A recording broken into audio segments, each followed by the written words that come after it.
Hey, welcome to an episode of Chad's Beer Reviews. Continue with the BJCP style guidelines. We're just jumping all over the place now that we got all the classic styles down. Let's go to category 29, fruit beer, specifically style 29A, fruit beer. Overall impression, a harmonious marriage of fruit and beer, but still recognizable as a beer.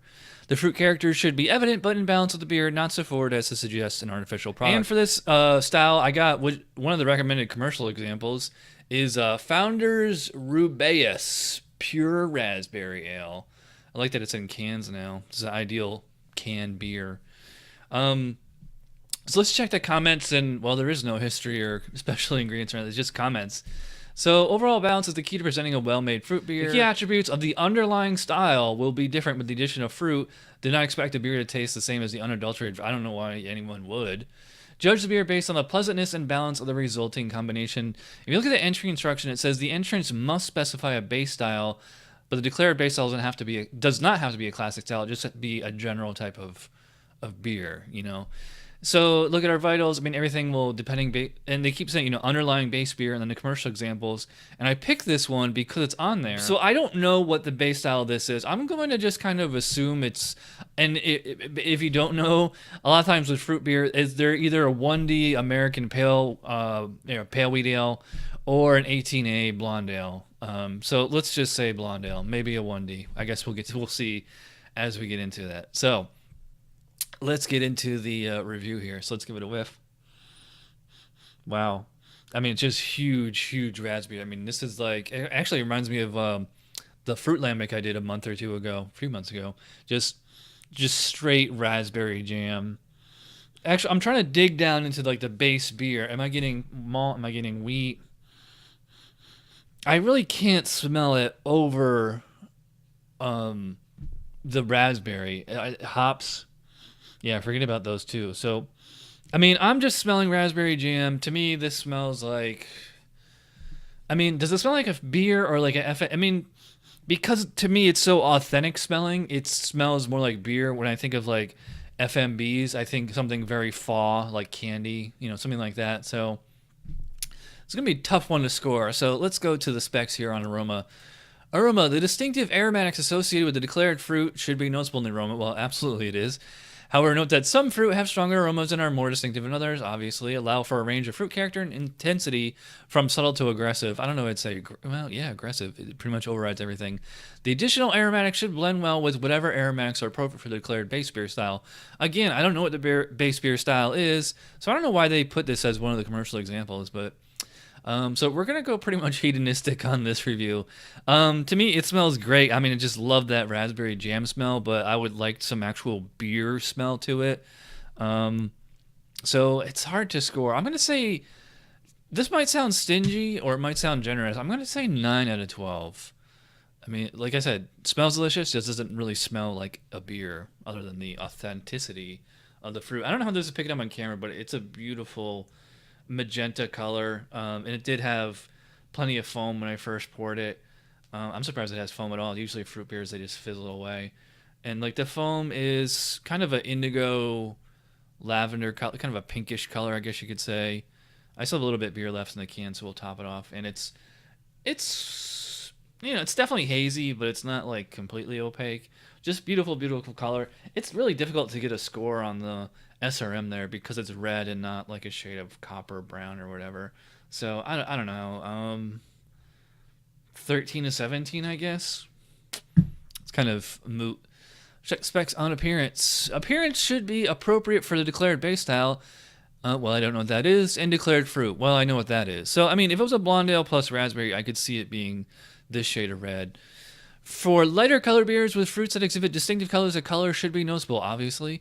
Note the color of fruit in beer is often lighter than the flesh of the fruit itself and may take on slightly different shades, which is true. A lot of times you have blueberry beer and they're like purple. Fruit beers may have some haze or be clear, although haze is generally undesirable. The head may take on some of the color of the fruit. I'm surprised they say although haze is generally undesirable. So it's generally undesirable, but they're not saying it's completely unallowable. So I don't know. I think it's just, I love the color and the fact that it has foam at all.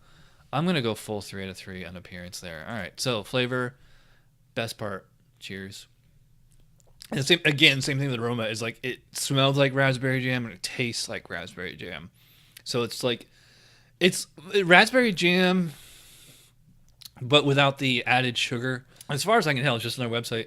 It looks like they use actual real raspberry on here. It's or maybe raspberry puree, which is still real raspberry, but it's not like it's just some extract flavoring they put in there. Now that I'm paying attention to it, I can kind of get a base style. I mean, it definitely tastes to me. Yeah, this absolutely does taste like beer. It does not taste like a Smirnoff Ice or a hard seltzer or anything like that. So I can taste like a little bit of a pale, just kind of a generic kind of 2-row malt. Maybe like a little bit of wheat in there. I would not call it bready.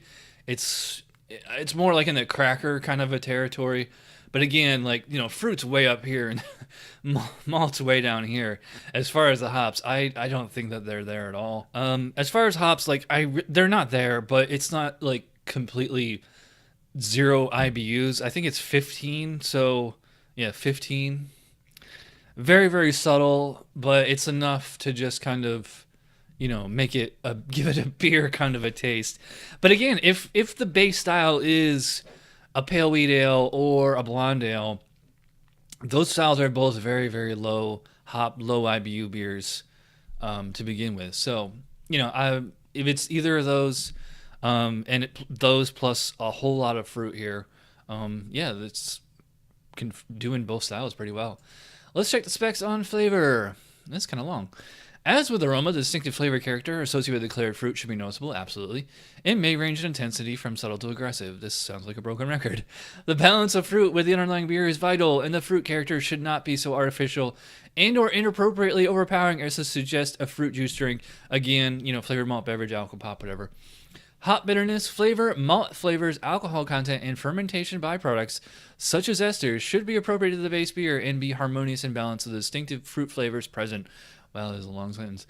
I agree. Hop bitterness, but again, all that stuff, if we don't know what the base style is, so we're assuming that it's a 1D or an 18A, it's all very low anyways.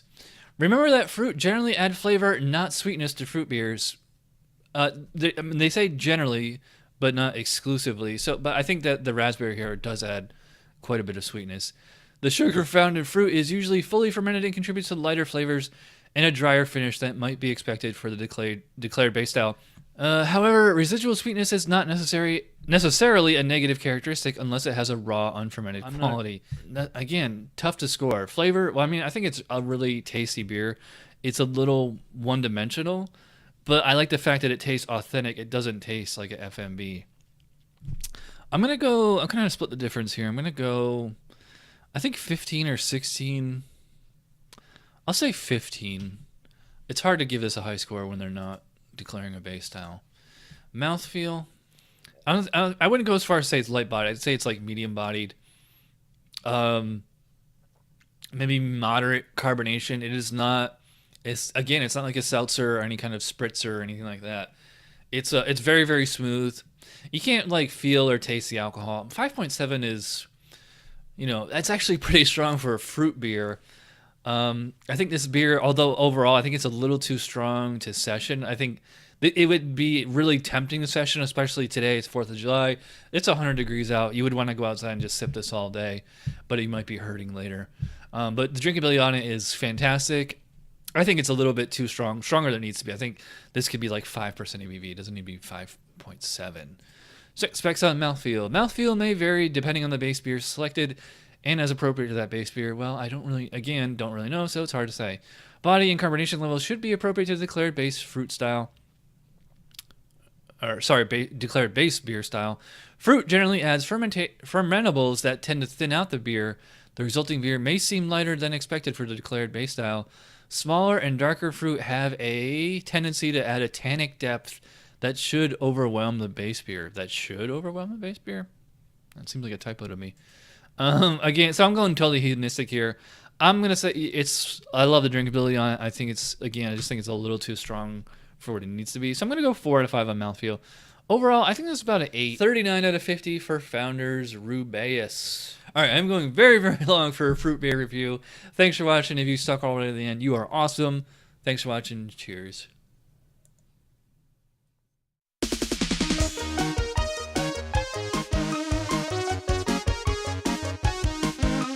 Somebody brewed it. Chad just reviewed it. Thanks for watching Chad's beer review. Trust me, the next episode will be a lot better.